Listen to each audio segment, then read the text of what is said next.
dynamic water and slide changing. villain, they don't wait till the light turns green. They just go and they crash into you when you're in the middle of the tube. You're down at the bottom. That was for This is a cautionary tale. the cautionary tale. Blah, blah, blah, blah, blah.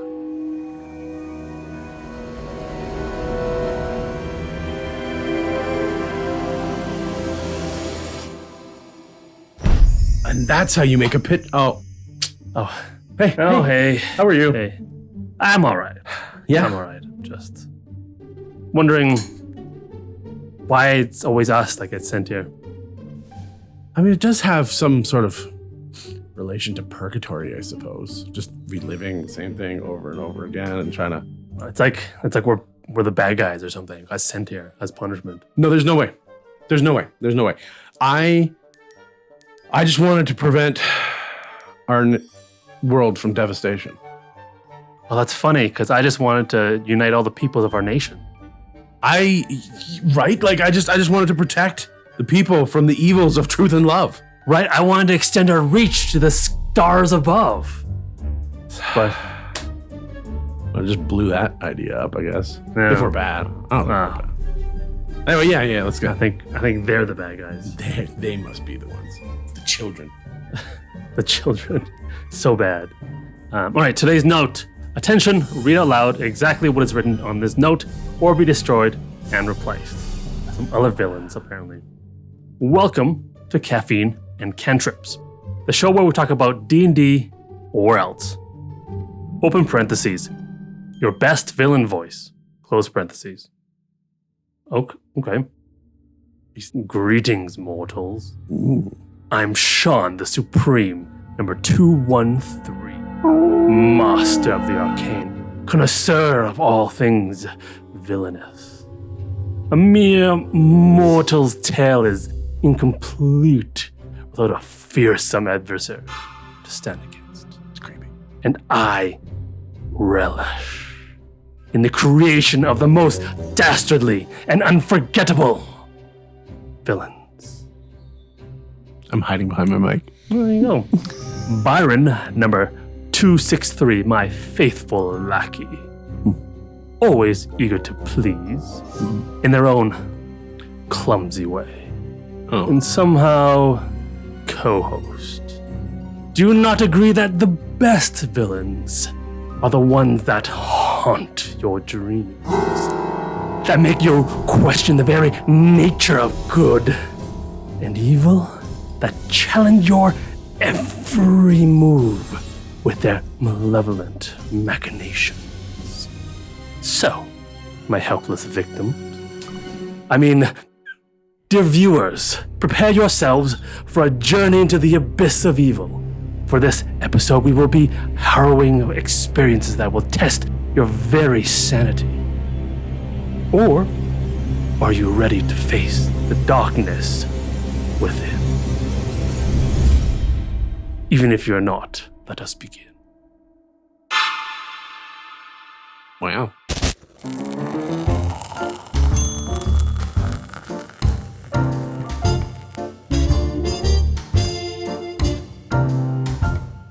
Well, I just had to thaw my blood, so thanks for that. That was... Well, there you go. Wow, you're back to chilling, Sean. I put back on my normal person mask. Oh, Yeah. but a mask I wear amongst the people. Good for you. The plebeians, the peasants. The fodder. The fodder. Ooh, you are a bad guy. Jeez. Uniting all the people in chains, he says. To the stars in chains. Well, if you couldn't guess it, today we are diving into what it takes to make memorable NPCs, but really specifically, we want to focus on what it takes to make a memorable villain. And scene. Yeah, because that's kind of, if not probably one of the more important things you got to figure out when you're writing a story. It's like the fourth pillar of D&D. Is it? Yeah, right? This- Combat, exploration, something, and villains. How did you forget your favorite pillar, sir? Well, we knocked it Crime. down. Crime? Yes. Yeah, no, it's one of the big ones of RP, really. Right. is dealing with that villain and all of the problems and hurdles that you're going to overcome in a way to knock them down from their high pedestal or foil their dastardly plans to save the people. The fodder. Yeah, no, I'm really excited to I know you jump are. into this one. I know you are. Yeah, no, this is well from being the resident fortress master, I have to and Furbolg master. I have to say that I really do enjoy taking a painstakingly long time to figure out how my villain works. Well, because it makes a big difference in your D&D campaign, whether you have just like a humdrum villain, sort of cookie cutter, or like a villain that people are like, oh crap, this guy, right? So hopefully by the end of the video, you guys will be able to really understand what it takes to make that sort of that epic villain, right? So, all right, let's get started. Let's dig in. I think for me, the first thing that comes to my mind when you ask what makes a proper villain, and not just like, oh, whatever, he's just sort of a MacGuffin that I have to go after. Okay, you know, like to that, like just trivialized. What separates them from a bad guy? Well, exactly. Yes, right? yes. Is you need to, I think, they have to feel like a villain. Oh, like, okay. Like feel like, and it's more than just, oh, he's mean. He's really rude to poor people, right? Or like she's just uncaring, right? Or even more like, oh, she's hurting people, right? Oh, they're oppressing these. Like it's more than that. You have to make sure somehow that the players want to chase after and defeat the villain. Okay. Yes. Specifically, the players, right? And it's not the PCs so much, the players themselves. Oh. Which is very different. I'm now meta curious. Right? Because in the RP, of course, the PCs want to defeat the Demon King because he wants to destroy all evil. But that's to make it because right that's right. But to make it properly feel like it for the players, because that's really who matters in D&D, right? Not the PCs. They only matter so much as it matters to the players, right? Okay. So we have to make the players feel like this person's a villain and that we need to defeat him. I have a personal motivation to take this villain down.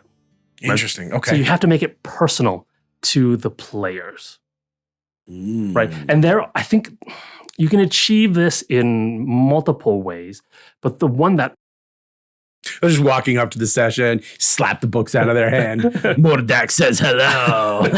Suck it. Byron, what are you doing? It's not Byron, it's Mordak. That's right. Blah, blah, blah. He's wearing a cape again. He's going to come slap our books.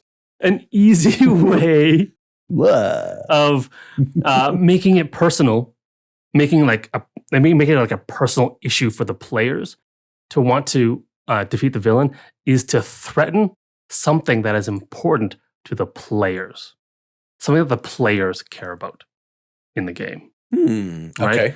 Like it could be another like something they care about, like an item or a character. But it's funny when you start a new campaign, the players don't really know what they should care about, what they shouldn't care about, and what indeed do they care about anything. They don't yet, right? So it takes a little bit of preliminary footwork to do that. Really, it's laying a trap, not for the characters, for the players. Right? And usually you have a little intro, a little adventure or whatever anyways, or a little like encounter, right?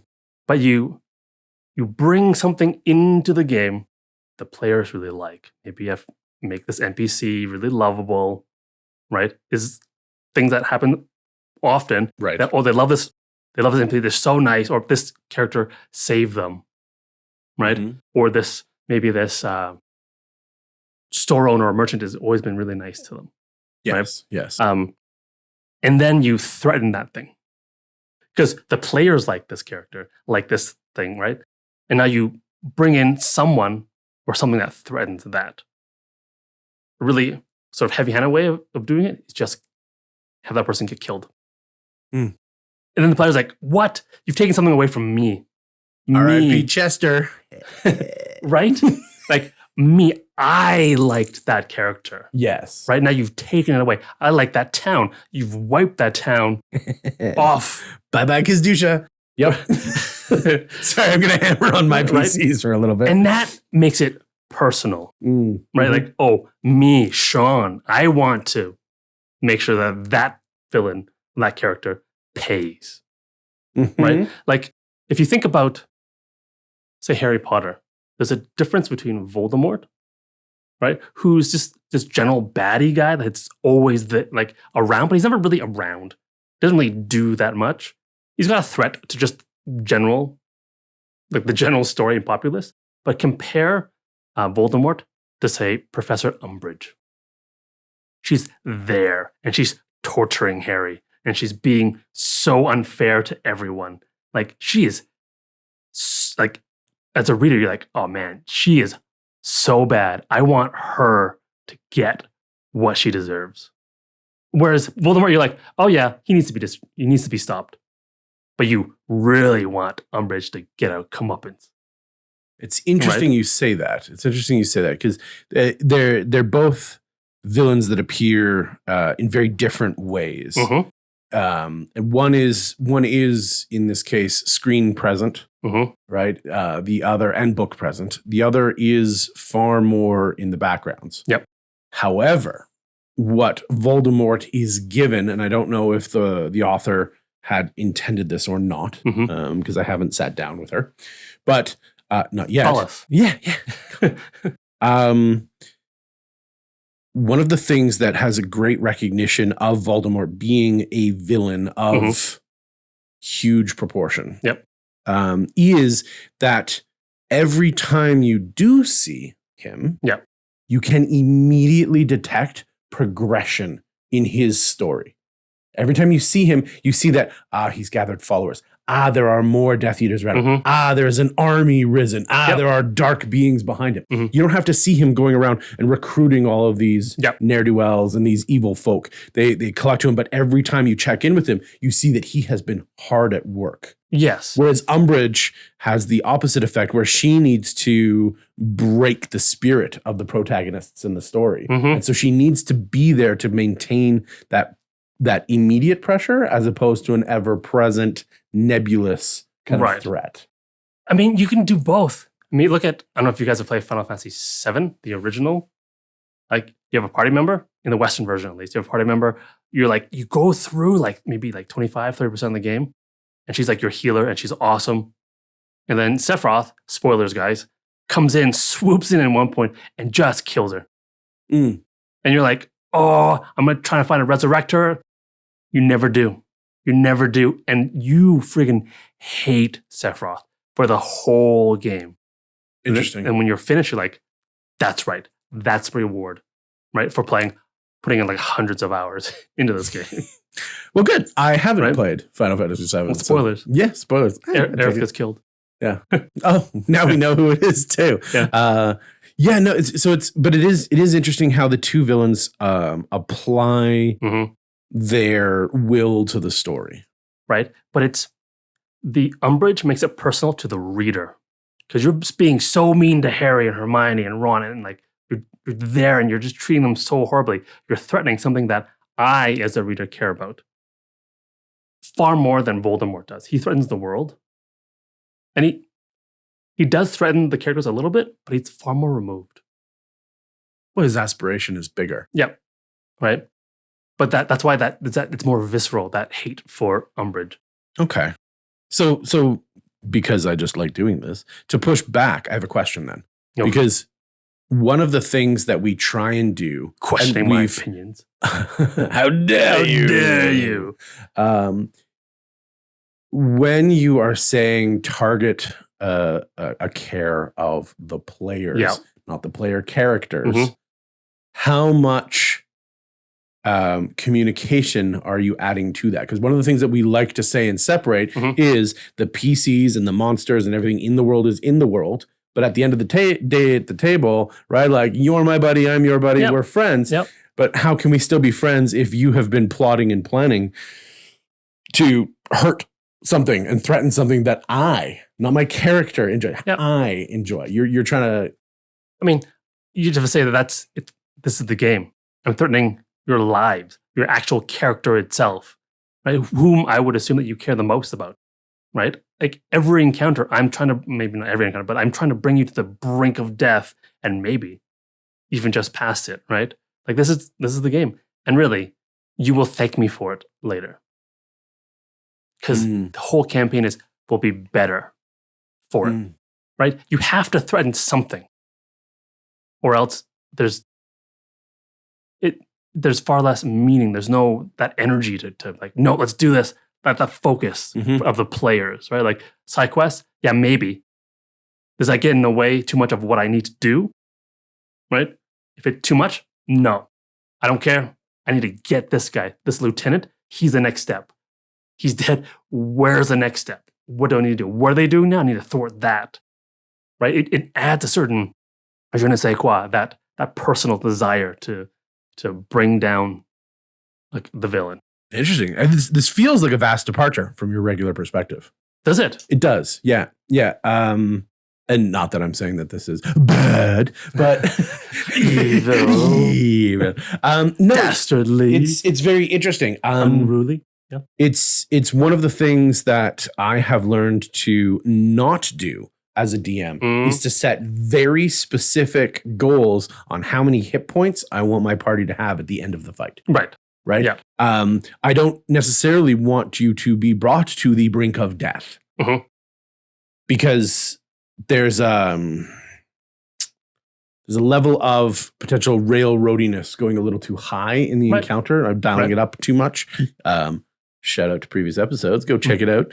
But and it will be important for later forecasting. Foreshadowing. That too. Sorry, corporate. Yeah, it's in my pipeline, guys. Stop it.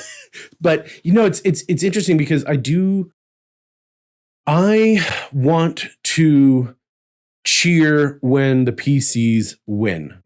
I want to be sad and concerned when the PCs are sad and concerned. I want to mirror the emotions and the feelings of the individuals around the table so that I feel like I have a better idea of the pulse of what's going on. Okay. And am trying to interact so I can better communicate and like respond to what's happening. And I know that you have said these things and there's way more depth to what's behind them. But it is an interesting thought to just say out there for things reading between the lines. Don't necessarily, go and target the players. There's things that intrigue players, right? Or this player likes to accumulate money. So what do? We throw some thieves at them. Then they catch the thieves. And who hired you? Oh, it was the bad guy. Oh, the bad guy's going after my money? Not in my house, right? And so that's cool to go after the things that I think their characters find important. But yeah, it's a very nuanced and careful thing you have to do when you stop aiming at the characters and you start aiming at the players. Right? You do it with precision, right? Because it's very effective. Right? Don't be mean about it. Don't do it for the purpose of like. Well, and that has to be, you can't be maliciously targeting people at the table. Exactly, right? Yeah. Like you specifically. Oh, you asked me for a unicorn for your character, and we talked about it and I gave it to you, and now I'm just gonna take it away. Yeah, that unicorn said, nay, sir. I'm going to Candy Mountain. Like think about like Walking Dead when Negan kills Glenn. All of a sudden Negan's like, everyone's like, Negan, that guy. You hate him right away because everyone loved Glenn. Right? The Watchers loved Glenn, and you took that away from me.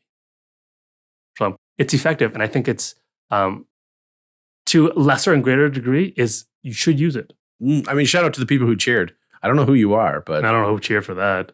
Right? I stopped watching. Oh, well, then you missed some of the best parts. But Negan is Negan is very interesting. We could do a whole episode on that character. But that was too far for me personally. Yeah. Right. Well, it's interesting that you brought up Negan, actually, I think. Okay. Because for there to be a villain, I think there's only necessarily two paradigms that a villain can fit into when we start discussing the protagonist versus the antagonist situation. Two acceptable ones, rather. Let me rephrase to say.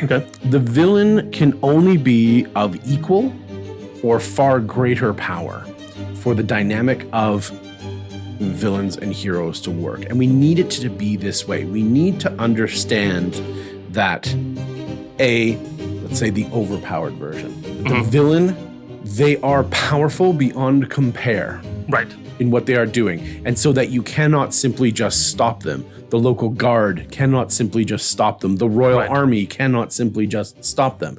There's too much power, influence, money. We've talked about the soft power as well, right? But they have accumulated too much of power in general.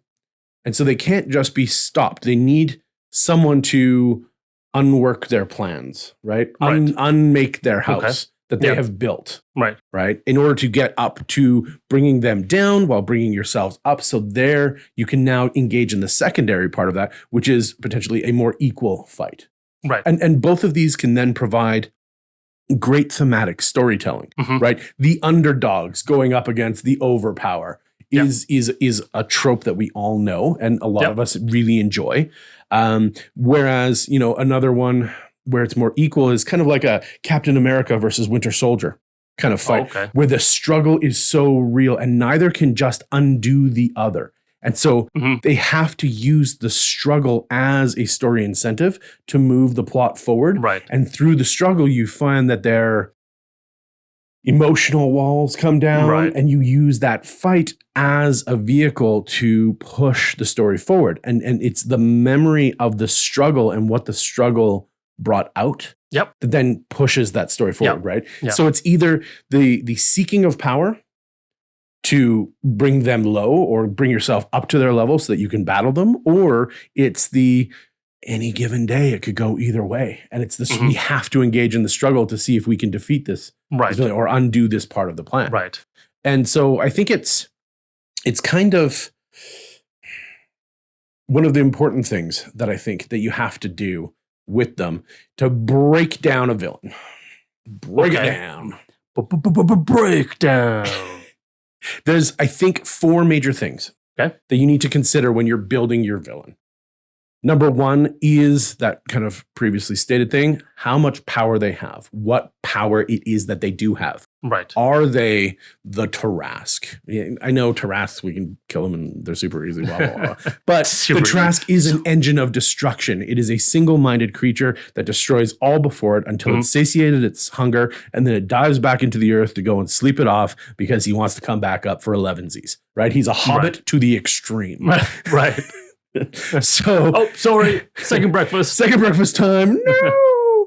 Right. So what kind of power do they have? Are they that immense brute power? Are they a calculating wizard? Right. High up in their tower, ever scheming, ever planning. The lords of hell are the kind of the same demographic, constantly planning. It doesn't matter if I don't succeed for 10,000 years because I live eternal.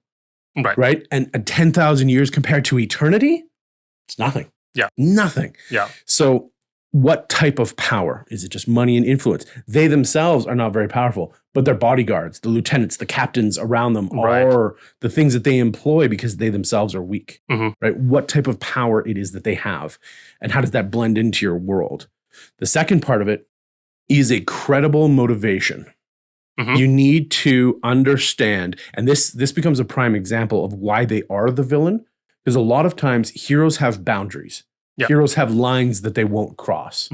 Circa Batman, Superman, all these guys, right? They are heroes because they have to hold themselves to a higher standard. Right? The villain either doesn't have that line or their line is farther down the road from where the heroes are. They're willing to go farther. And I know we've had this conversation where Thanos and whatnot, whether he's a good guy, whether he's a bad guy, whatnot. But, I had to do it. I had to complete my task. Yeah. I would give anything, and I did give everything to complete it. Spoilers. But, I gave everything. Yep. But my line was farther, right? Yeah, spoilers. Family, He gets love, killed. Money. Oh, yeah. Go for the head. The house dies. Twice.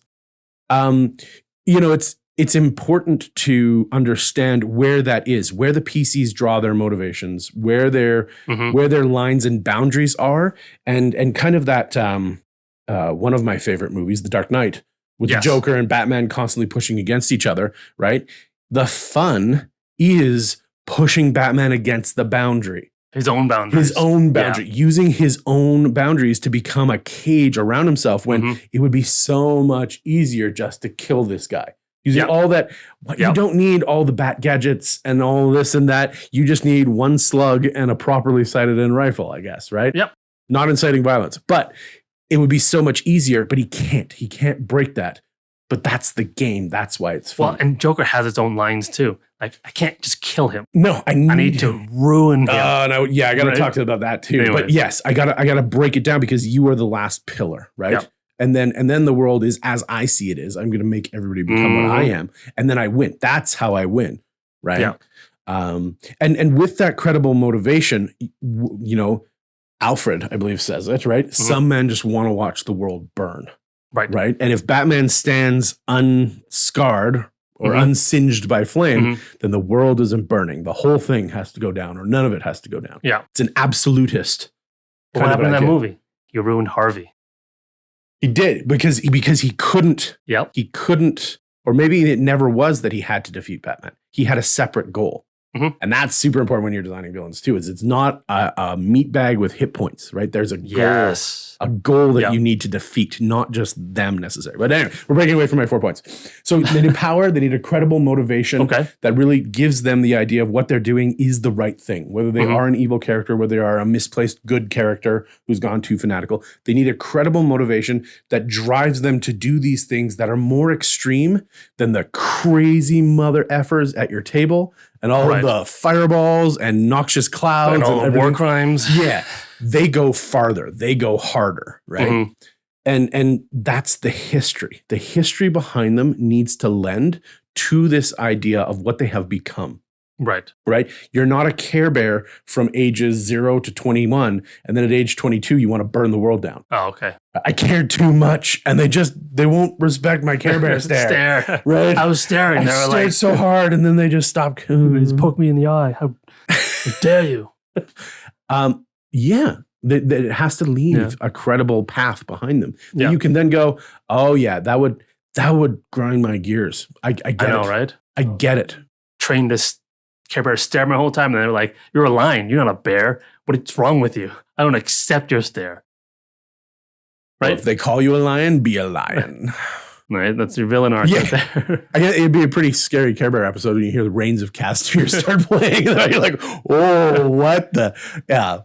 And lastly, I think one of the things that is most important as you continue to have and build your villain into the future is an uncertainty. You need to not allow your villain to fall into the same pattern over and over and over again. Now, I'm going to say if you just have something like the Tarrasque, which is an engine of destruction, and it just destroys, you can't do this here. But you need to have another great example of an uncertain character is someone like Homelander from The Boys. And have you? Yep. Yeah. Familiar. So he wears the mask ahead of a full crazy brain, right? And you never know what is actually going to happen because he's smiling and he's kind of nice, and then he cuts your head off, or he burns you with his laser vision, or he can give you the feeling that he's about to snap, or that he's barely in control of himself, but it's an act perhaps. And you're never really knowledgeable, never certain about how he's going to react to something. Right. And that helps to make them feel like a villain, where you don't know if they're going to shrug it off, or if that slight, the very tiny, I mispronounced a word, I misspoke ever so slightly, or wasn't 100% correct, whether that's going to make them snap, and go to these extremes that they will go to that the PCs are not willing to, or whether they'll be like, oh, don't worry about it. Don't worry about it. You're like, well, last time he ripped off that guard's head. Right. But this time he's okay with it? Mhm. Like what? Mhm. I can't read him. Right. And when you do it, I think when you're going through this, that show don't tell kind of rule, I think you need to bend that a little bit to show and then tell. Mm-hmm. Right? He didn't rip your head off. He ripped that guy's head off. Right. And then he explains why. I need you to do something for me. I didn't need that guy. Right. Right? Right. But you're still on thin ice, mister. Right? Like if you still tick me off just a little bit too much, I'm going to come down on you. But for now, you have a modicum of protection. For now.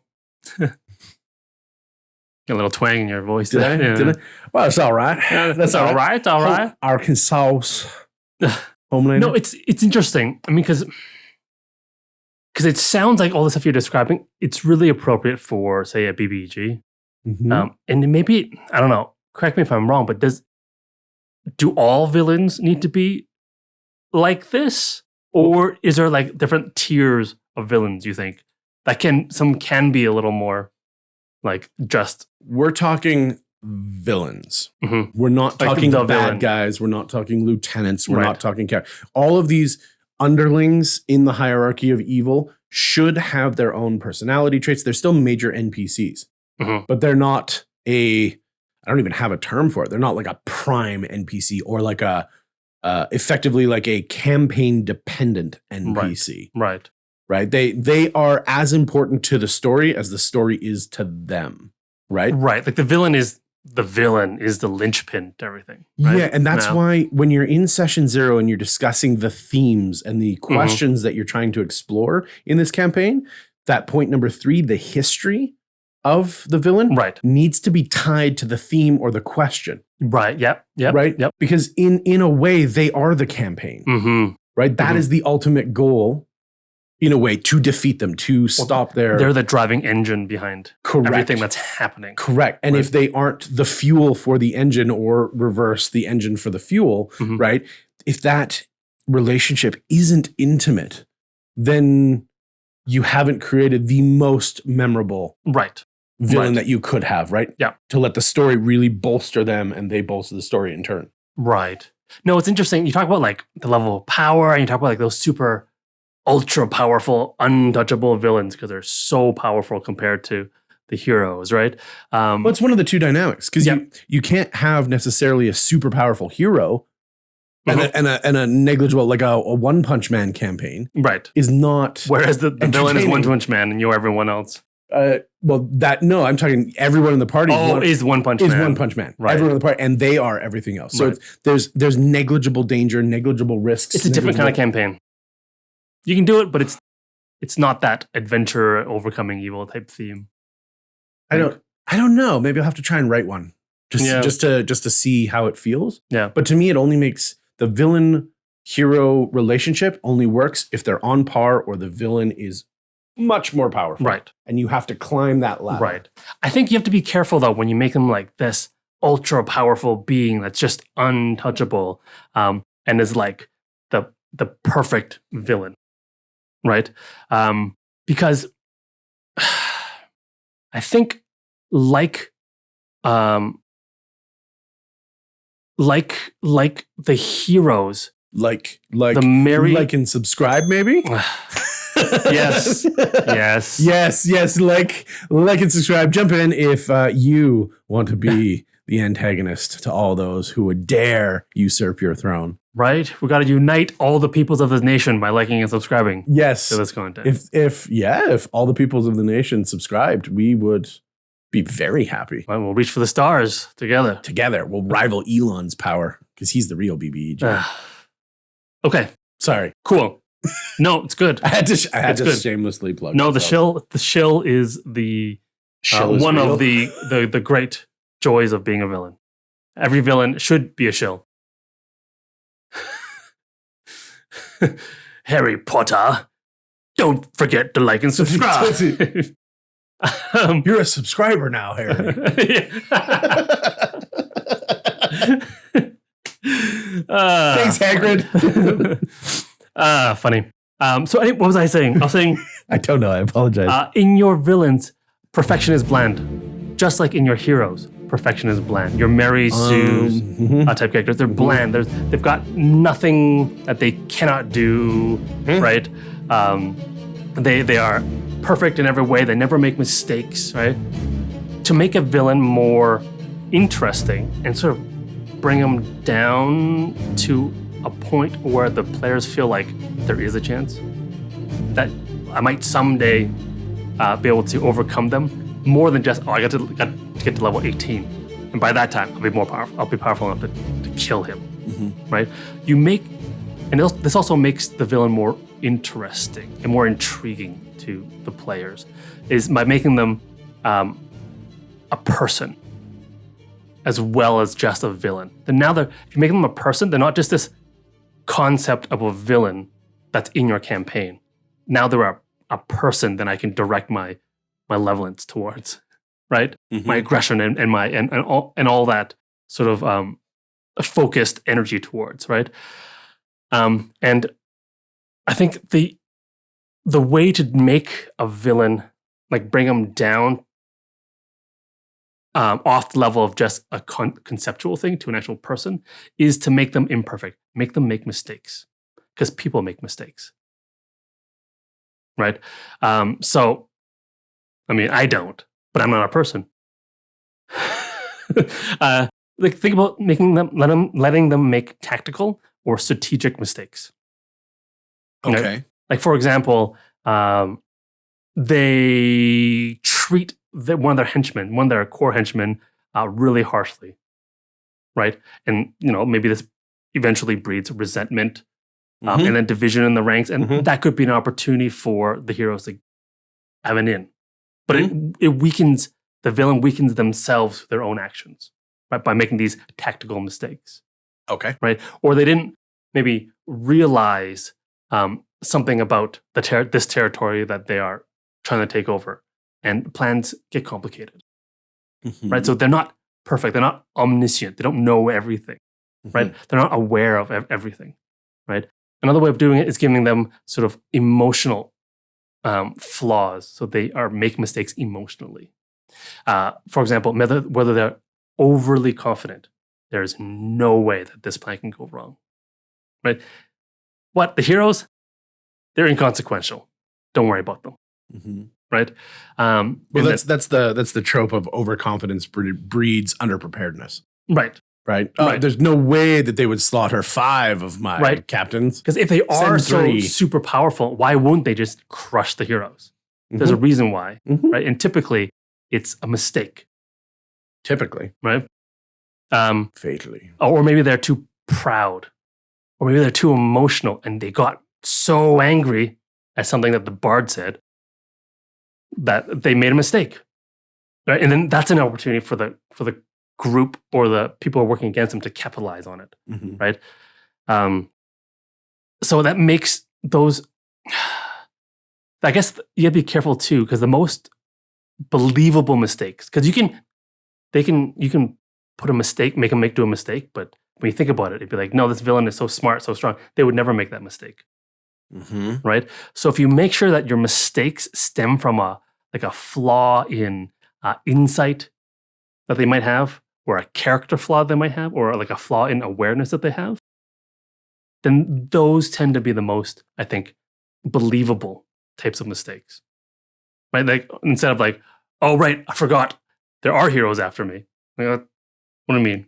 That's not that doesn't feel believable, right? Unless it was like, oh right, I didn't think that they were a threat. They're just level 1 fighters, right? Correct. I'm a level 18 mage wizard, like, right? So like those kinds of mistakes, but make sure they do those mistakes with the proper sort of reasoning behind making those mistakes, and then they become sort of people as opposed to just an idea.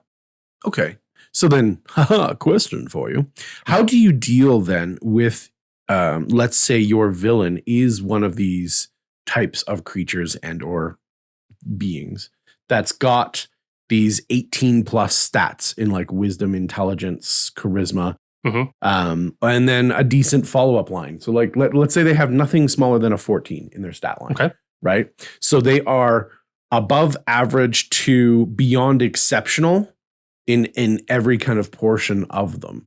Right? I can see how the arrogance breeding to overconfidence, treating their people badly and whatnot, that one makes total sense. Yeah. But how the mind flayer stares at you with its 21 or 22 intelligence, right? And doesn't know what you're about to do. How do you marry those two kind of ideas? Maybe he thinks he does know. Because I've done this to hundreds of humans, right? But he doesn't realize that not all humans are the same.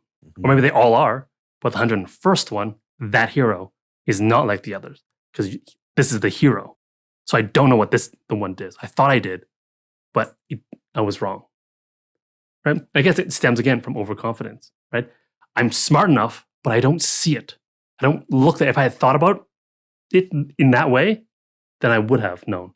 But because you're blind to your own flaws, typically, then that's how they made that mistake. They're still super smart. Super smart people still make mistakes. In judgment, right? Insight, right? Stemming from character flaws or awareness. Yeah, that right? speaks to assumptions that they have that are wrong. Yeah, it speaks to the idea that you should have a corresponding lower stat to read off for their kind of super high, whatever they rely on, right? If this is, in this case, intelligence, it sounds like they should have a lower whiz to compensate for that.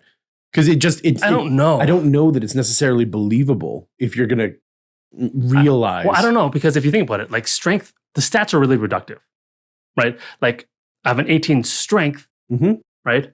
But what does it mean if I am super strong everywhere except my right elbow had an injury and it hasn't quite healed well. I do have an 18 strength, just not in this arm, in doing this motion. Okay, so right? So you can still you can still be 18 strength, but not in all places, right? Typically I am very wise in general, but if I don't know about this one thing, I can't be wise about how cats behave because I've never really seen cats, right? I know in general animals, but cats aren't every other animal. You know what I mean? That there are certain... I mean, I can definitely secede the ground to you. Yeah. Secede. Retreat from, give you the ground that... Concede, yes. Yeah. I've never seen this before. But when you get dealing with the villain, the guy at the back end, he should have been doing his research. He should have been making sure that his subordinates make those tactical errors and correct his overconfidence and whatnot, because then he knows, this 101st one is a hero and they've bested everyone else, and now I do need to. It would be, for lack of a better word, dumb of me not to assume that they're going to, and that's the trap. Do something. That's the trap. It's boring if they know everything, they can do everything. You got to give them something. Well, and that's why I like your flaw, like the Achilles heel or the elbow of damnation, whatever you want to call it. Yeah. Right. There is a weak point that you can exploit, and you have it's up to the PCs to figure out what that is, and whether it's an organizational one, whether it's a character flaw. Yeah, we can get him to monologue. We're going to actually let the DM monologue, and then we're going to make him monologue even more until he starts talking about how superior he is and how useless everyone is around him, and how his guard are like, well, then why the hell are we protecting you? If we're so useless, you do it. And all of a sudden, the minions peel off from the fight, and he goes, I just monologued myself into a corner. Right. But if he's really smart, maybe next time you meet him, if he runs away, that flaw is not so much of a flaw anymore. Right. But then you need to have those mistakes there first. It makes them more dynamic, more interesting. No, I like the idea that they're not infallible across the campaign. Yeah. But on that final climactic thing, they are going all out. Right. They need to, because the PCs are going to go all out. Right. Combat wise. But you never know, right? Like maybe their one weakness is the blessed crossbow bolt. Right? So I think it's fought many rakshasas, right? But he has armor or something that protects him against that. So maybe now the fight is interesting. I need to get rid of that protection. Right. And then I can do this. And then, right. Yeah, we got to defeat a layer. Each layer has its own strategic thing that we have to do. And he's trying to, But you need those weaknesses. You need those mistakes. You need the. Sure. And I agree. Across the campaign, when it's early, you can have your momentary victories. But yeah, I think the villain needs to learn. Yep. They need to, and I would agree with you that perfection is boring. Perfection is bland. It's bland like oatmeal. Yeah. Well, some oatmeals, I guess. Just oatmeal. Okay. Just oatmeal. Yeah. Then your brown sugar, toasted, whatever. Right. Raspberry, chia seed, fruit nice, like Instagrammable bowl. Yeah, no. Oatmeal. It makes me think of the oatmeal problem. Yeah, and I think it was a lady by the name of Kate Compton that brought it up. She essentially said that it doesn't matter how meticulously we make this bowl of oatmeal, how individually we twist the grain so it's on a unique pattern when we assemble the bowl of oats, and then we zoom out and we've made 10,000 bowls of oatmeal, each individual and uniquely beautiful. Right. Each a snowflake in its own right. It's the same. It's just oatmeal. The players don't care. It's a bowl of oatmeal. There are 9,999 other bowls of oatmeal there, and they're all the same. It doesn't matter all of the precision. Well, they're all different, but it's all still just oatmeal. Yeah, they're all perfect. Right. But it doesn't matter. And it then becomes bland. And so I think that, like you said, the big bad needs to have some I do agree that there needs to be some flaws. There needs to be some areas of weakness that are exploitable, whether through their character, one of the three things, right? Through their possessions, through their physical capability, or through their mental escape, right? I totally agree that they need to have that weakness. But I think that the uniqueness and the perfection is less important than customizing your bad guy. And customizing your bad guy to the campaign, to the themes that you're doing, right? And really responsibly, when we are running villains, when we are running campaigns, we have to understand that the DM isn't really in control. Okay. It's the players who are in control. The players are the spotlight, right? Yep. This is what we are following. It is their story that they are telling. And you are narrating, and there are other things going on to make the story interesting. Yes, there are goals and objectives and whatnot that you have created and foreseeably worked together into a beautiful spiderweb. Sure, that they are winding around on. But ultimately, we have to follow where the PCs go. And so we need to customize. And I think maybe I'm growing to agree a little bit more that we need to target specific parts. I'm leaning away from players. I'm still targeting PCs, but this is what their backstories are for, right? And it's a bit of a trope to say like, oh, look at that backstory there. Yeah. Right? That's an all-you-can-eat buffet for the villain.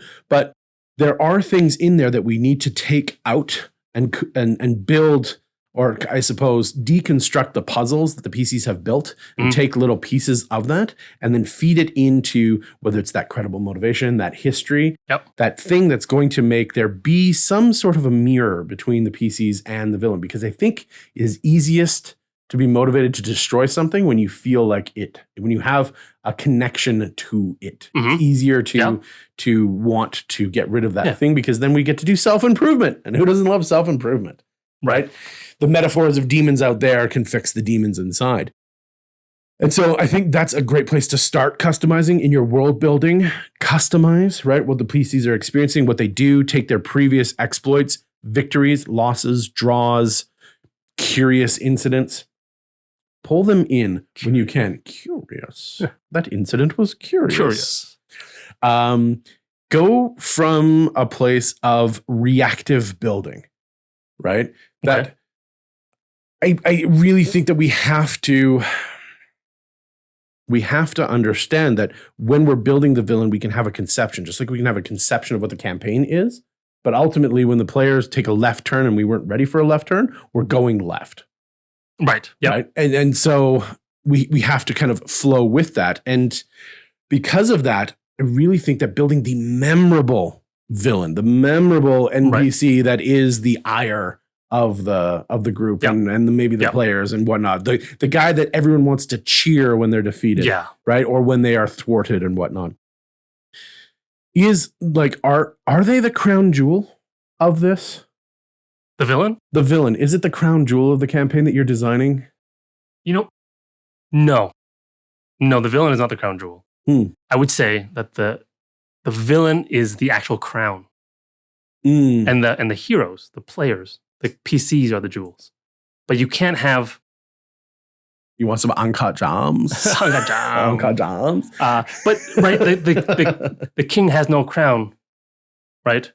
The gems are just lying there doing nothing without a purpose, right? The crown gives them the Interesting. purpose. Great metaphor. Yeah. Great metaphor. So Yeah, that's what I think. yeah, no, and I like that. I like that a lot. Yeah. Oh, you like me. No, that's a great metaphor. Okay, so it's the crown, but they then each make each other, right? Yep. So you can have a shitty crown with beautiful jewels, and it's a shitty crown.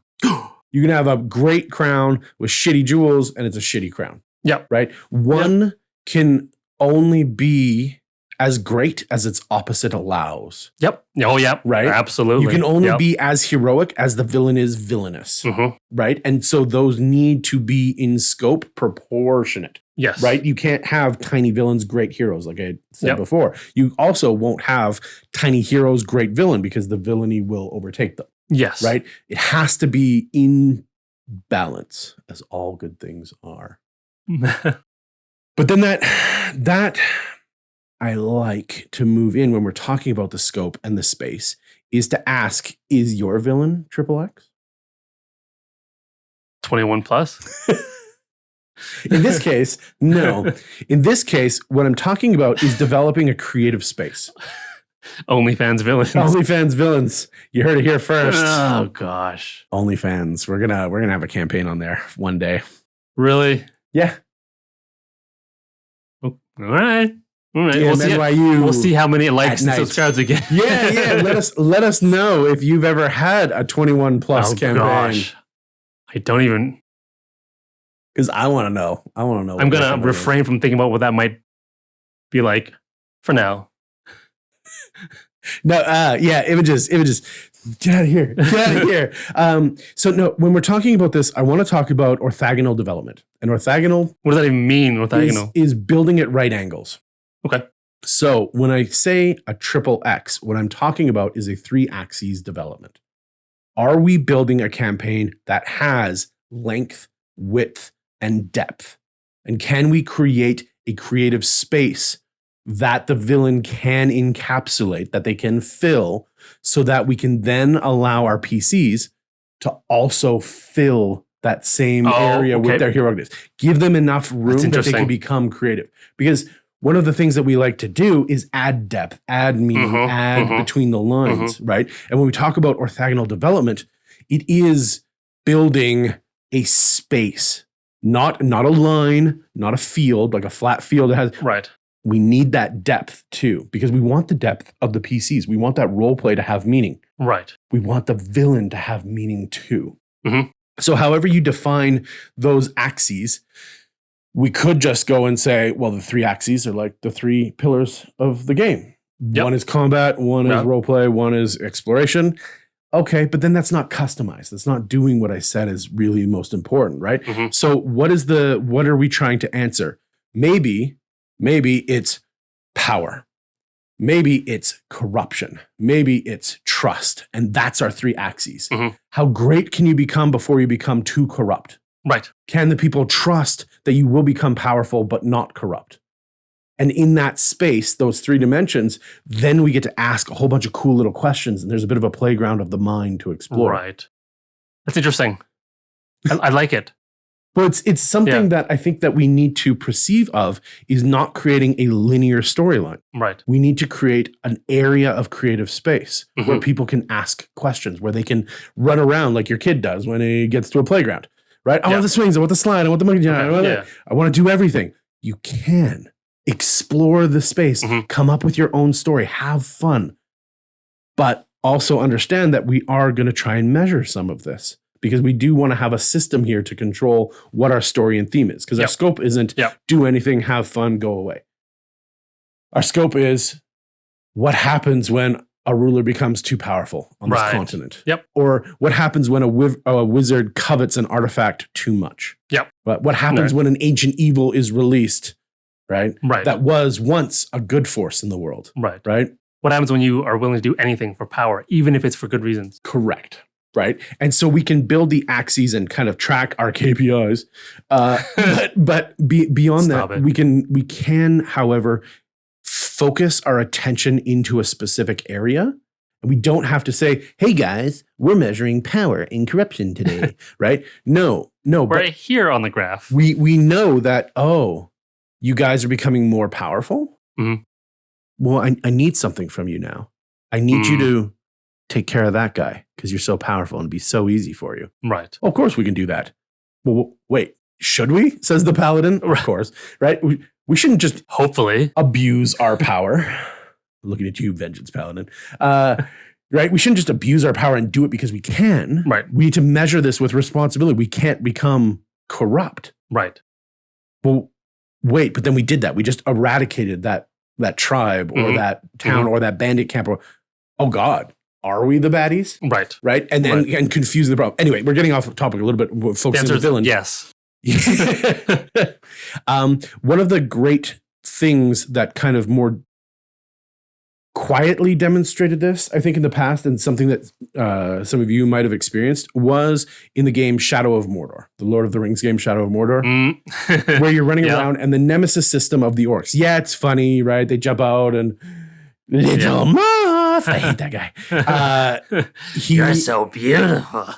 But what happens to those that come back is a journey in that three-dimensional space. Your actions upon them, whether fire, dark magic, acid, drake burning, warg riding, whatever it was, you changed their story. And they came back affected and changed. You burned your hand onto their face, and now they bear the mark of shame amongst their people. And now they have their own reason, a credible motivation to come back and take you out. Well, you were their villain. Yes. Yeah. Right. And so we can see, rather, we don't have to, but we can see how our actions on the world get rebounded like an echo perfectly back to us. Right. We are evil. Evil is brought towards us. Right. We are good. Good is brought towards us. Right. Right. And that also fills that space. Right. Right. Okay. Which kind of leads me all the way back around again to, if you don't customize this to the players and to the story, you go right back to the oatmeal problem. Yeah. Where every story is just the same. The good guys won. Yeah. Yeah. Right. Like I said, you have to make it, point number one, and make it personal. The players have to make the players care about this oatmeal. Customize it to the players. Specific what oatmeal. You're saying. Yeah. Right. Oh, it's steel cut. Oatmeal. I'm all about the steel cut oatmeal. Right? Yeah. Right? It's not milk, it's goat milk. Ooh, all right. Right? And then, like, how many steel cut oats, goat milk oatmeal is there out there? Not as many as just Quaker. You Quaker. Oh, I feel discriminated against. Hopefully not. Yeah. No, it's like interesting. Quaker. I'd like solid. that. I'd like that idea though, of like I thought you might. The villains have to create the space first, and then the protagonists or the heroes are able to then fill the space. It doesn't work the other way around. I think it can, but it ultimately normally should work that the villain creates the space. Yeah. Or that the natural level of villainy and evil in the world, there's little pockets of bad everywhere, and you can kind of go over and glom that one and take it over with goodness, and glom onto that one and take it over with goodness. You just pounce on everything, right? Okay, great. But then you realize those were puddles and there's a river. Right. Oh, we followed the river. That led to the ocean, right? There's always a bigger fish, right? Yeah. But that's an important step that PCs have to go through in their journey through their power scales. Well, I think the reason why I say that the villain has to grow the space first is because people don't grow without adversity and suffering, right? So unless the villain sort of, or something along that's playing the role of the villain, pushes or creates that space, that vacuum, the heroes won't grow to become epic. Well, they can't. They can't. They can't. Right? So the villain does something, or something happens, Mhm. villainous thing happens, and then your heroes can go and grow to meet that. Well, it's like fish, right? They only Right. grow as big as the aquarium allows. Right. And it doesn't feel the same if the heroes are like, I've grown this powerful, and the villain's like, oh, I need to catch up and get more powerful too. Right. Right? I think it feels You're doing like a weird. reverse Steve Rogers thing, right? Where they were weak and they were kicked around by the party and whatnot, Right. and then they found the MacGuffin, not you. They got the MacGuffin, and then Yeah. they became the big bad. Who's like, Now no, they're punishing F you. you guys. Yeah. I don't like you. I don't care Right. if you But don't like me. They've jumped up and created that space. Then now. they are now Yeah. creating the space. Absolutely. Yeah. Yeah. And so it's important, I think, for Triple the X. villains to also have a character, Yes. right? Just like how a protagonist needs a deep and meaningful character arc for it to be interesting, Mm-hmm. and for us to care about it. The villain also will feel hollow, right? If it has less, the less character development a villain has, the more hollow it feels, right? Because there's no change in the villain. They've always been this whole Dormammu. You don't know anything. He's just Dormammu, right? It's this big bad evil from another dimension. And I've come to bargain. What? Right? And then, but you don't know anything Doctor about him. Strange has And wares. so he's just Dormammu. Yes. Like you don't hate him. You don't want him to defeated. You're just like, oh, just some bad guy that. Well, that's because you're told what Dormammu is. Right. You're not shown what Dormammu is. Right. Yes. And it would change if we had some, say, reveals about Dormammu. I mean, he didn't play that role in that movie. But if you want to, because the one way of doing a character arc is for them to be like, oh, I realized that, I was weak here. Now I've grown better and I've made this mistake.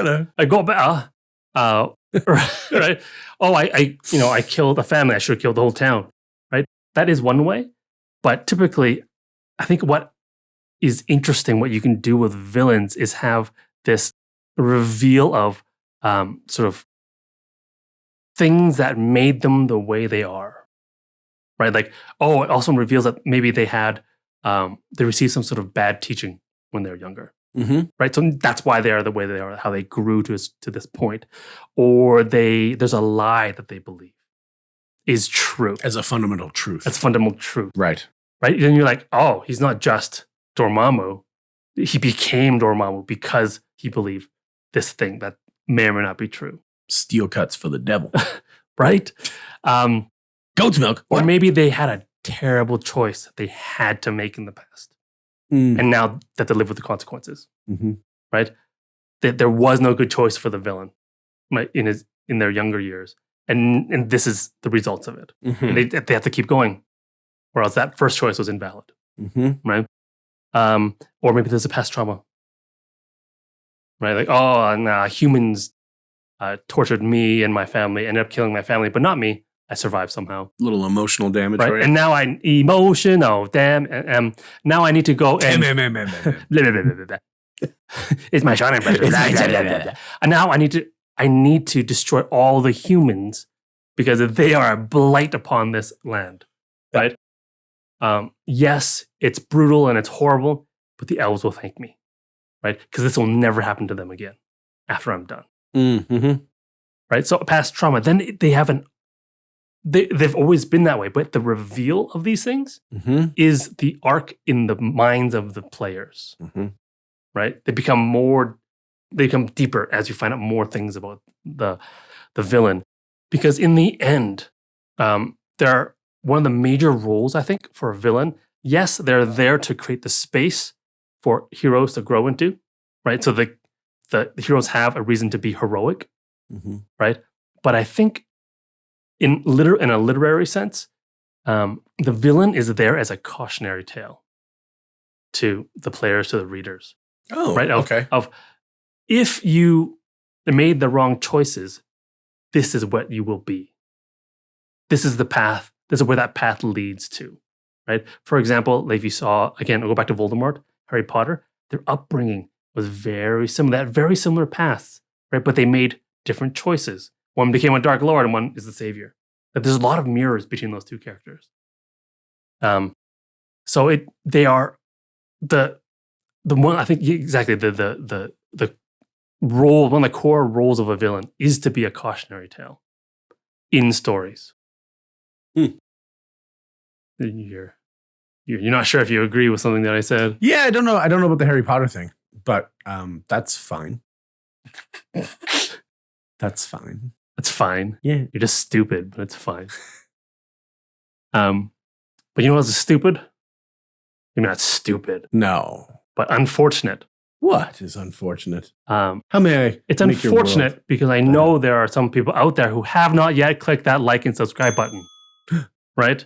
And as a cautionary tale, you should look at Byron. He has not yet clicked that like and subscribe button. And he's sitting here in this room. I mean, that's why we're the villains.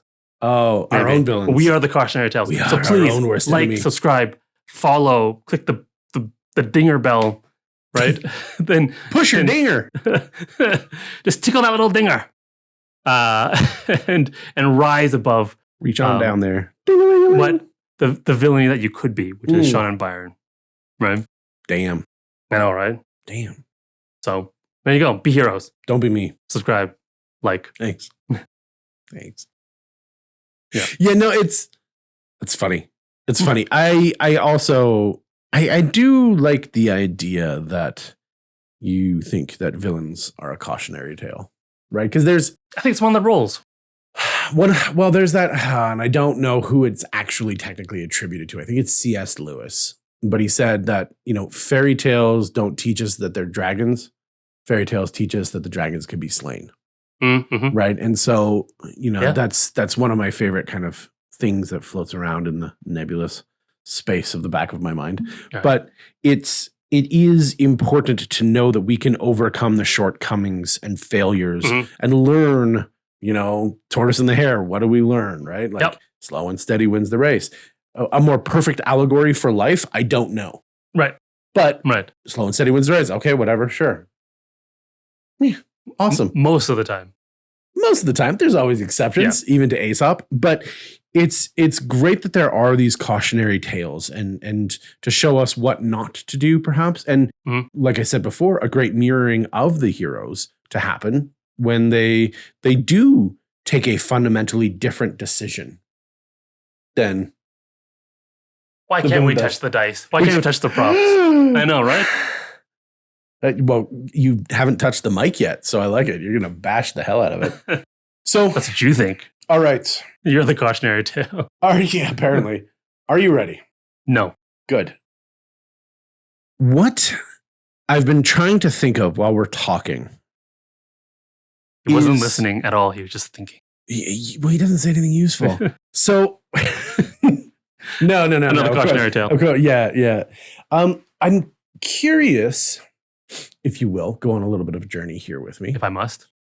You must. Your mission, whether you choose to accept it or not. We previously talked about building campaigns and campaign styles and themes. Your brain's already working. Did we? Yeah, did we? So back when we talked about public? Yeah, actually. Railroads, sandboxes, water slides. Okay. Can you use the same ideas and thoughts to then build your villain? The railroad villain, the sandbox villain, the water slide villain. And what does that? I'm going to give you a moment to kind of conceive of this, because this is why I've been thinking about it for a long time, to see how I would kind of conceive of it and do it. But I like the metaphor that we had before, where the villain and the story are very intimate. They're very intertwined with each other, because that's what we're ultimately exploring as the ultimate defeat or the answer to what's happening. So what happens when we build not a railroad, not the I'm so powerful I kick your ass until you kick my ass, and not the I have plans everywhere for you to explore and you defeat me in points A, B, and C until finally my shield has dropped and now you may attack me directly? What happens when we try and conceive of the water slide villain? and how to, like you said, keep them updated, keep them customizable, keep them interesting and dynamic and changing. Villain, they don't wait till the light turns green. They just go and they crash into you while you're in the middle of the tube. You're down at the bottom. That was for this is a cautionary tale. The cautionary tale. Should have been doing your job, lifeguard. But how do we do this, and how do we go about it? And I think ultimately when we're designing these shapes and this modularity and this customizability and uniqueness of the villain to make this story interesting and memorable and something that people will remember, because we remember, what was his name? Like Hans. Oh, Jesus. Solo? No, from Inglourious Basterds. Oh, Hans. He's got a last name, but he is a fantastic villain. The Joker from The Dark Knight is a fantastic villain. Thanos is a fantastic antagonist, because I still think he's a good guy. We have these characters out there that are great and are amazing and are powerful, but we know that in Endgame Part 2, spoilers, Thanos reacts to his own story. Yes. Because of what he learns. And so now he understands that he needs to change because things aren't what they should be or aren't where they're supposed to be. And so he reacts to the story, and that is no longer the story that it was. He has reacted and changed the shape of the end of that story and that world, or that phase. That phase that's going on there. And so I think, for a great metaphor, the Emperor needs a new set of clothes.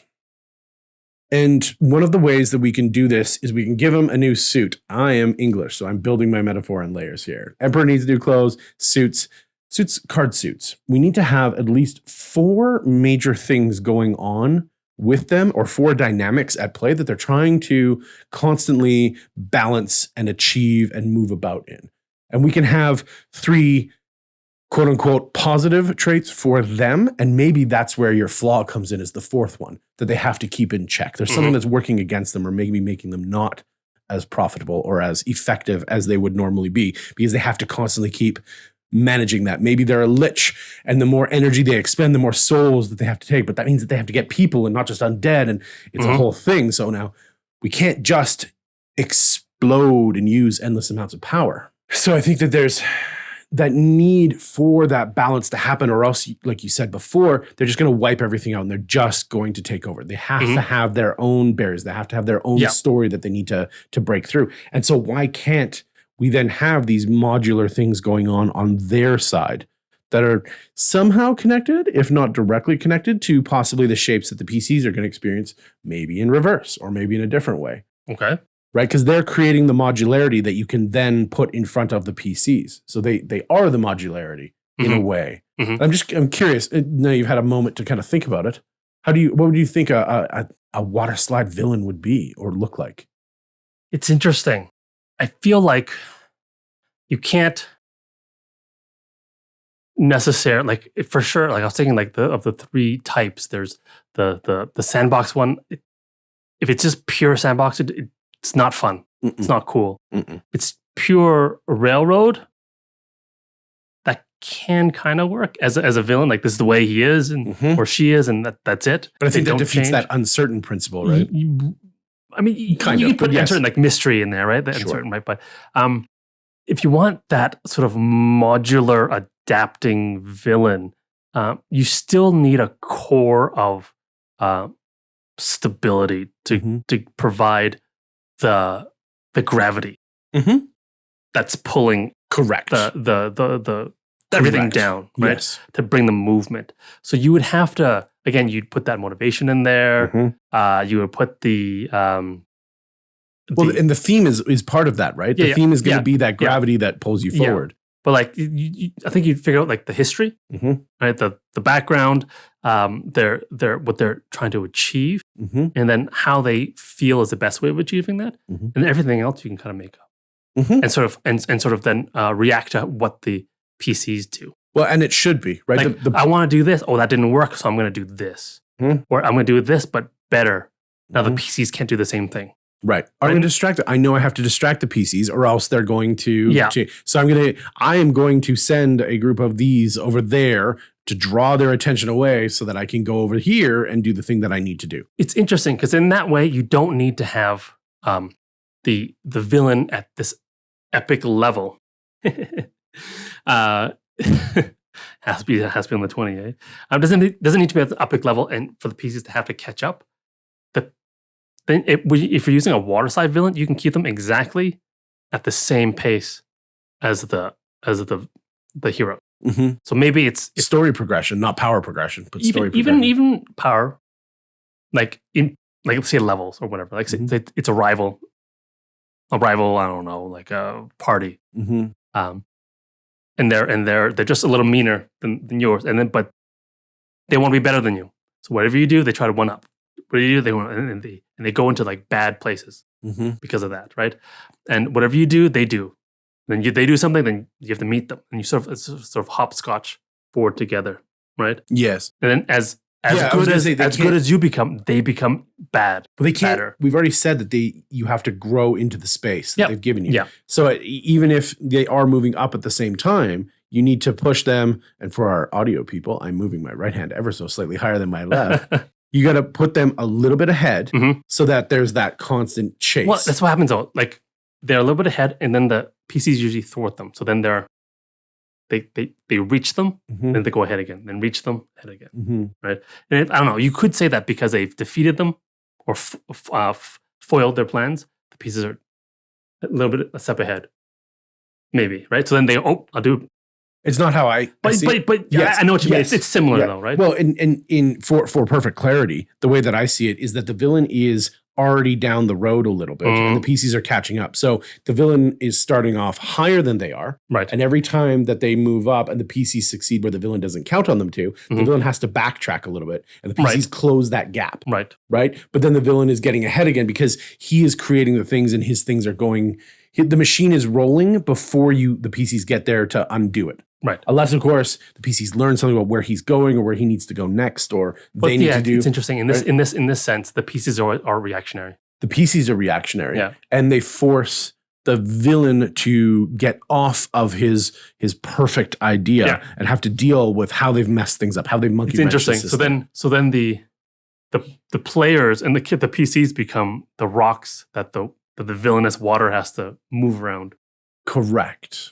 That's interesting. Correct. Well, even when you look at Way of the Wicked, a Pathfinder evil campaign that was written, they say that villains don't gain XP by defeating monsters and defeating people. Villains gain XP by furthering their story, by their accumulation of a power and their goals.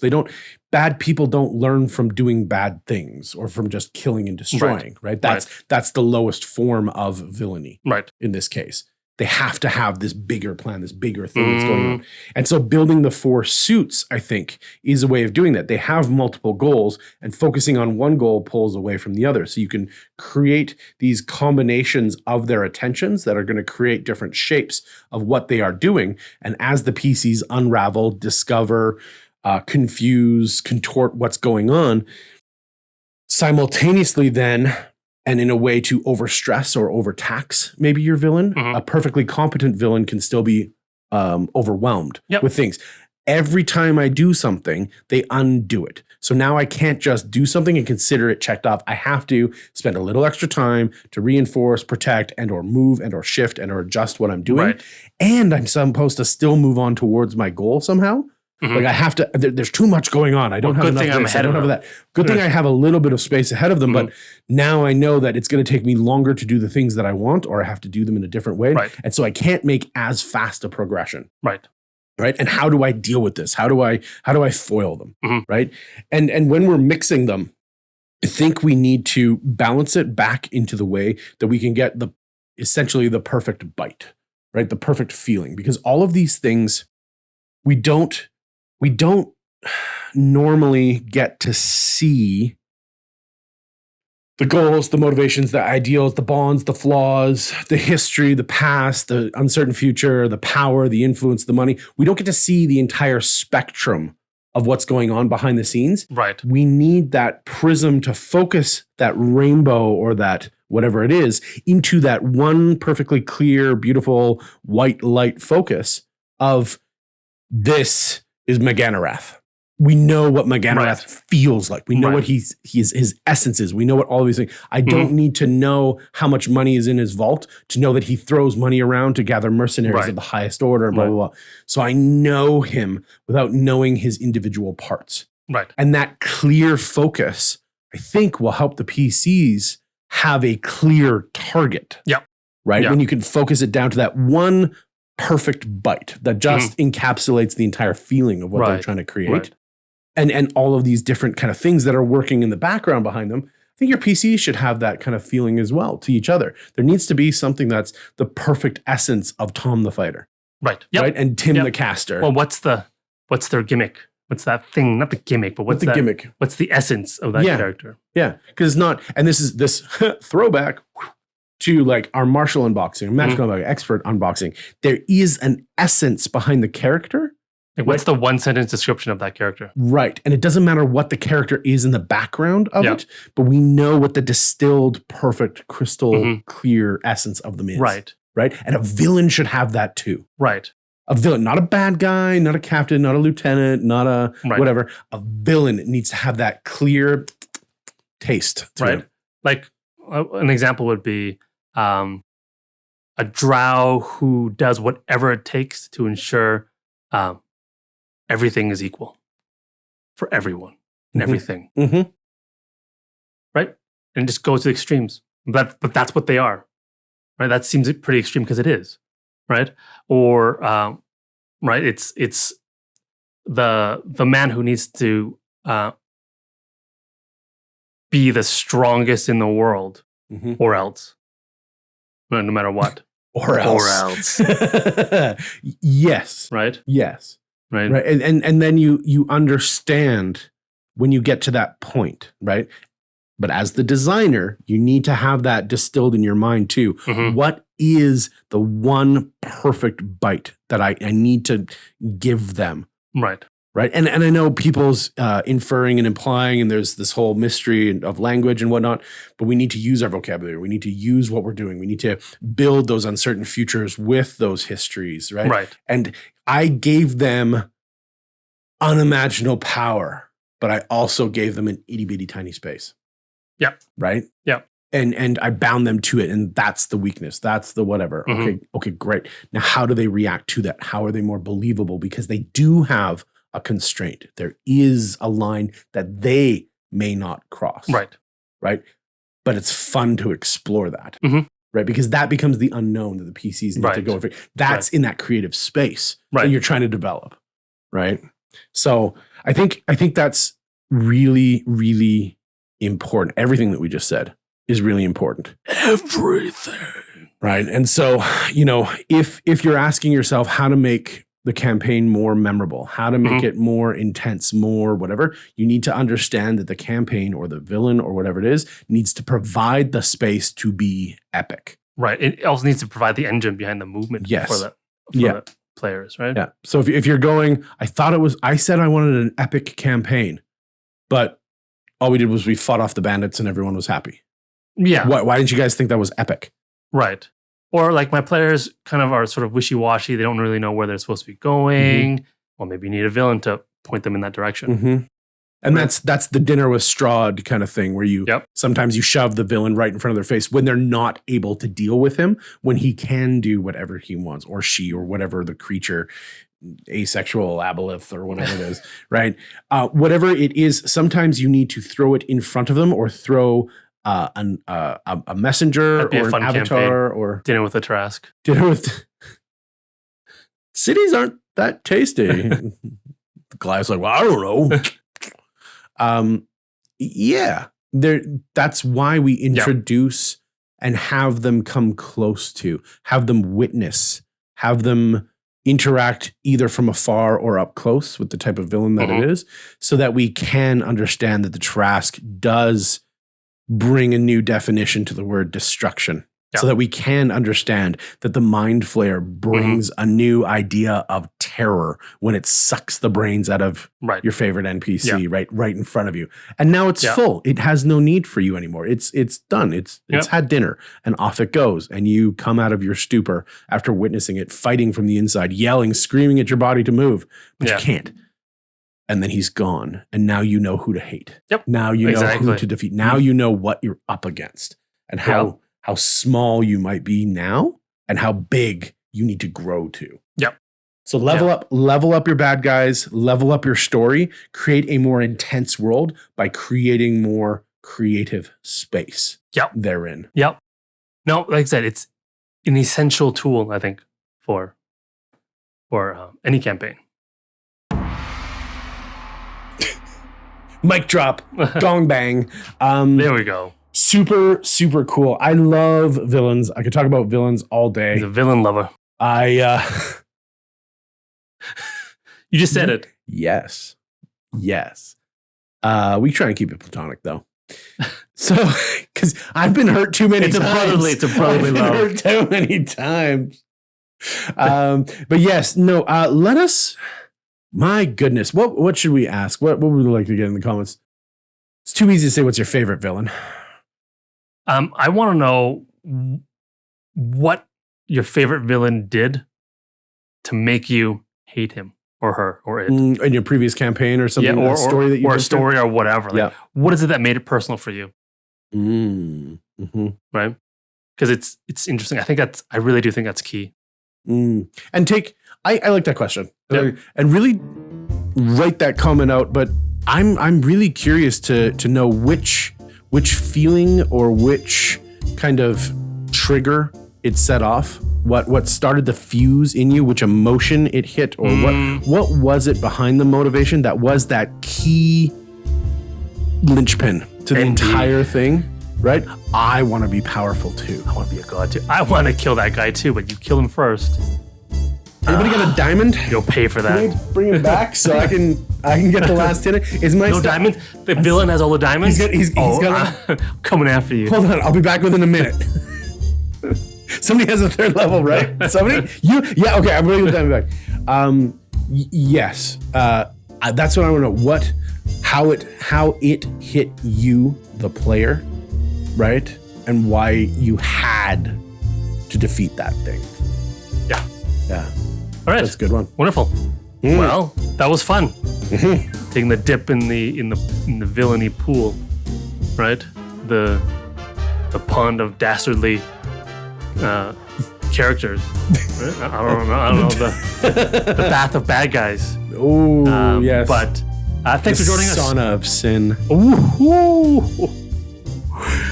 The pool. They say pool already? I don't know. Yeah, pool of dastardly characters. Yeah. Anyways, please take a moment to hit the like, the subscribe. It costs you nothing. It helps us out so much. Check out our Patreon.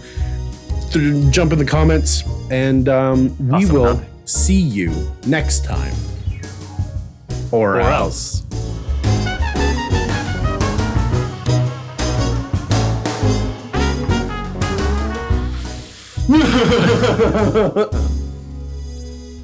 You touched the dice. Yeah.